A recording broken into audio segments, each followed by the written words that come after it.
বছরেই স্কুলে না দিলে বাচ্চা পিছিয়ে যাবে? আগে স্কুলে দিলেই কি বাচ্চা বেশি বুদ্ধিমান হয়? সত্যটা জানলে আজই সিদ্ধান্ত বদলাবেন। আজকের ভিডিওটিতে আমি আপনাদের সাথে শেয়ার করব প্লে গ্রুপে ভর্তির সঠিক বয়স কত, প্রাক প্রাথমিকে কখন ভর্তি করাবেন বাচ্চাকে, ভুল সময়ে স্কুলে দিলে বাচ্চার ব্রেইন এবং মানসিক স্বাস্থ্যে কি ক্ষতি হয়, সবই বলবো রিসার্চ এবং বাস্তব উদাহরণ সহ। তো প্লে গ্রুপে ভর্তির সঠিক বয়স কত? 2.5 থেকে 3 বছর। কেন? এই সময়ে বাচ্চার কথা বলা, অনুকরণ শেখা, অন্য বাচ্চার সাথে মেলামেশা দ্রুত বাড়ে। তবে অবশ্যই মনে রাখবেন, প্লে গ্রুপ মানেই কিন্তু পড়াশোনা নয়।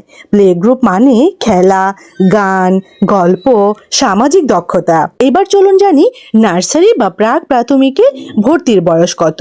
3.5 থেকে 4 বছর। এই বয়সে বাচ্চার নির্দেশ বুঝতে পারে, মনোযোগ ধরে রাখতে পারে, শিক্ষককে অনুসরণ করতে পারে। তখনই অক্ষর, ছড়া, ছবি জানানো নিরাপদ এবং কার্যকর। ক্লাস 1 বা প্রাথমিক ভর্তির বয়স কত?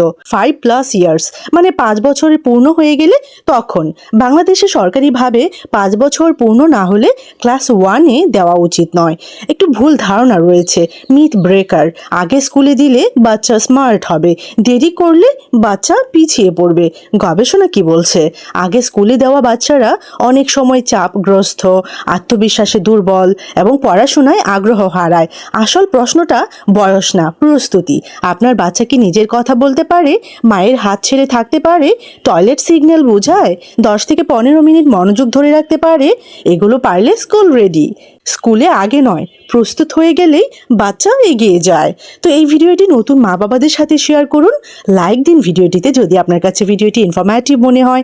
সাবস্ক্রাইব করুন Jasmine's baby care talk YouTube channel, কারণ একটি ভুল সিদ্ধান্ত বদলে দিতে পারে বাচ্চার পুরো ভবিষ্যৎ। বাচ্চাদেরকে ভালো রাখবেন। পরের ভিডিওতে দেখা হবে। আল্লাহ হাফেজ।